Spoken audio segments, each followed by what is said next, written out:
Hey guys, I'm on page 75, reviewing problems 11 to 18 in homework number 31. In 11a, we're talking about this point 5, 4 on the graph of the original function. What point would be on the graph of f of negative x? Well, if you remember, the negative on the outside is going to make a rule where the y changes its sign. So for f of y equals negative f of x, we have a rule x comma negative y. So the point is 5, negative 4. Part B, what point must be on y equals f of negative x? Well, if you remember, we have a rule here. xy becomes negative xy. This is going to create a y-axis reflection, and the point on the new graph is going to be negative 5, 4. In part C, what point must be on the graph of x equals f of y? Well, that one has a rule where the x and y interchange. So the point on the new graph is 4, 5. And then finally in part D, I've already written the rule here in the answer key.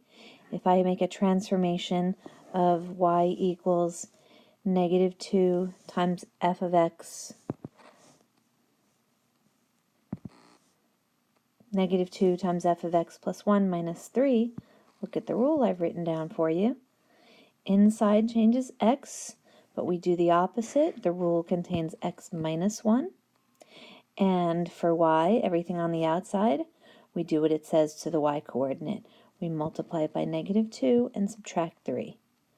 So therefore, if you do a little bit of math here, the 5 for the x coordinate, subtracting 1 becomes a 4.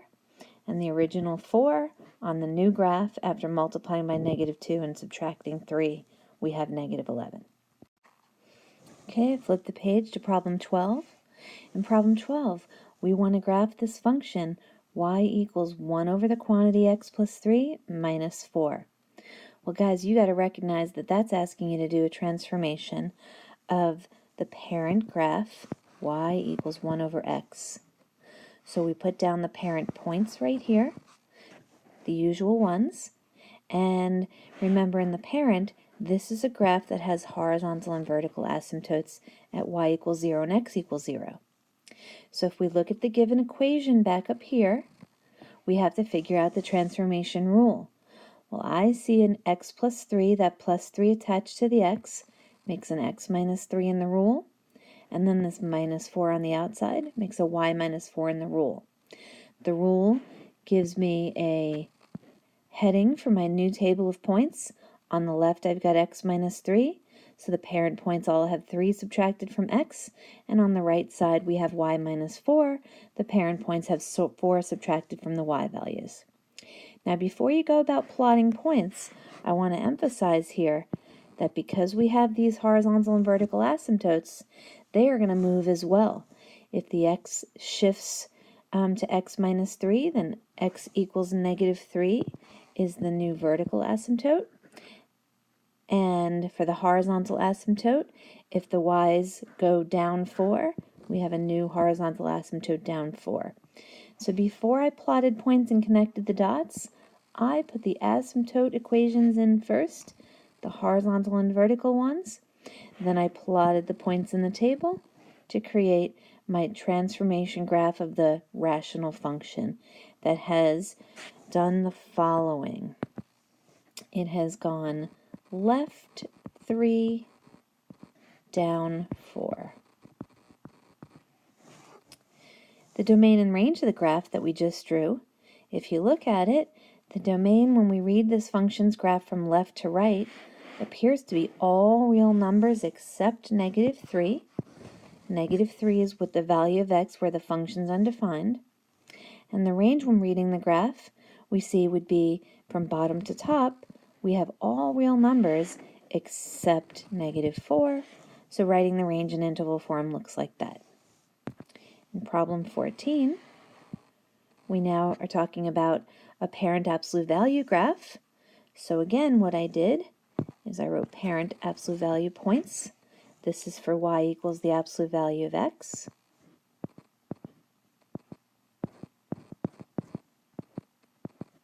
And if we have y equal to the absolute value of x, we've got these parent points.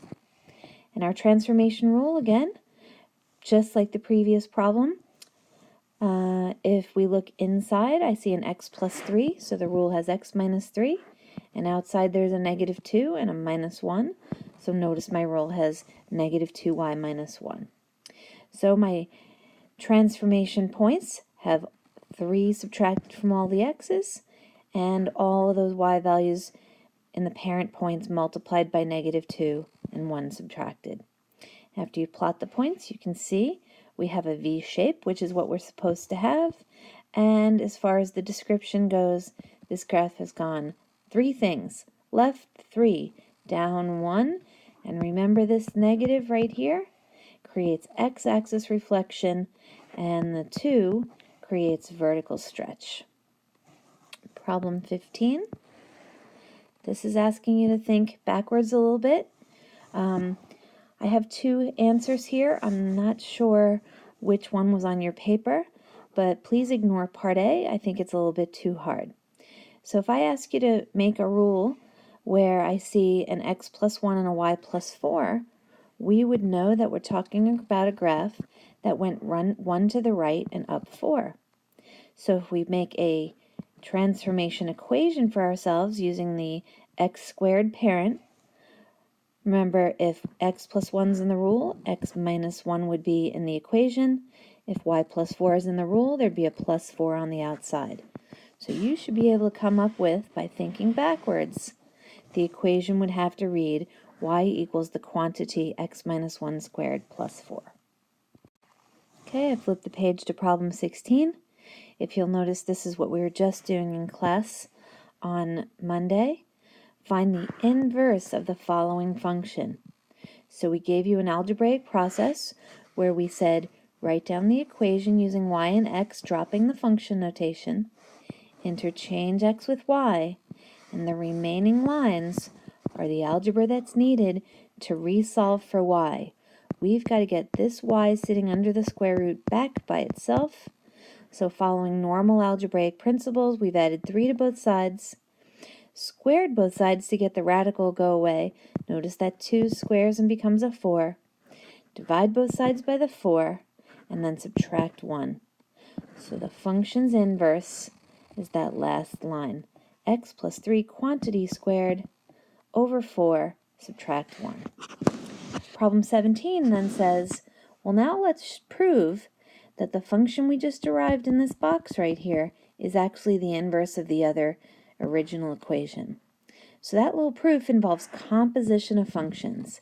This is the definition in the 4 or 5 notes.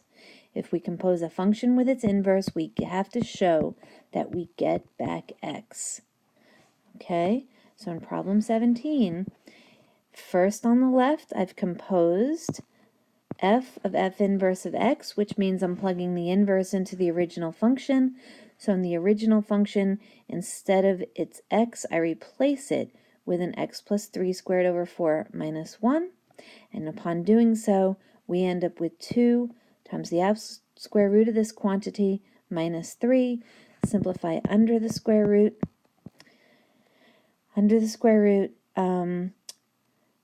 If we simplify the square root of this over this, x plus 3 squared, square root is x plus 3, and 4 square root is a 2. This 2 and this 2 cancel, leaving me x plus 3 minus 3, and then finally just x. On the right side right here, we have to compose the function with its inverse in the opposite order, which means I have to plug the function f of x into the f inverse function. So guys, all this notation may be intimidating, but I'm doing the f of g of x process that you learned previously in section 4.2. So I'm taking this function f of x, which is right here, and going into the inverse function and replacing its x, all right, with this stuff right here. Once I do that substitution process in this composition of functions, the rest of the lines of algebra are me just simplifying this function. This minus 3 and plus 3 go away. The 2 gets squared and becomes a 4. Divided by this 4 is going to cancel. And Squaring a square root makes the square root drop out. So we have an x plus 1 minus 1, again giving us x. So we have indeed proved that the composition of a function with its inverse, both here and here, gave us back the x. Okay, flip the page onto the last problem, 18.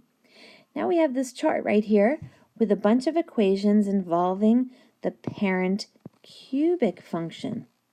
So in these equations, we'd like you to identify the rule and the description of the transformation. So if you look at this y minus 1 equals x cubed in part A, it takes a little bit of manipulation to get y by itself. We add 1 to both sides. And now I can see that the x cubed remains unchanged, while this plus 1 on the outside changes the y values. So we have a rule x comma y plus 1, and the graph will move up 1. Part B, this 4 is inside parentheses with x, therefore it's going to make a change to x. Doing the opposite, we have x minus 4, y value is unchanged, graph goes left 4. Part C, couple of things going on here. X has a negative 1/2 coefficient. Doing the opposite of timesing by a half is multiplying by negative 2. And then this minus 2 subtracted on the outside changes y. So ultimately, when x has a coefficient, when you write a rule, it's got the reciprocal coefficient. The sign negative and negative does not change. Y-axis reflection, because of the negative on the x. Horizontal stretch, because the x's are doubled. Down 2, because we're subtracting 2 from y values. Part D, now I see x minus 3 in parentheses, so the rule has x plus 3. This 2 on the outside multiplies the y values. This graph is going to go right 3 due to the x plus 3, and 2 y's cause vertical stretch. Y plus 2, isolating y, we need to, whoops, typo here. We've got to actually write it as y equals x cubed minus 2. So now my rule is going to be negative x and y minus 2. Sorry about that. Y minus 2. So we have an y-axis reflection, and my mistake, we have a down 2. Then part F, we've got 1/3 times the quantity 2x cubed. Notice the position of the 2.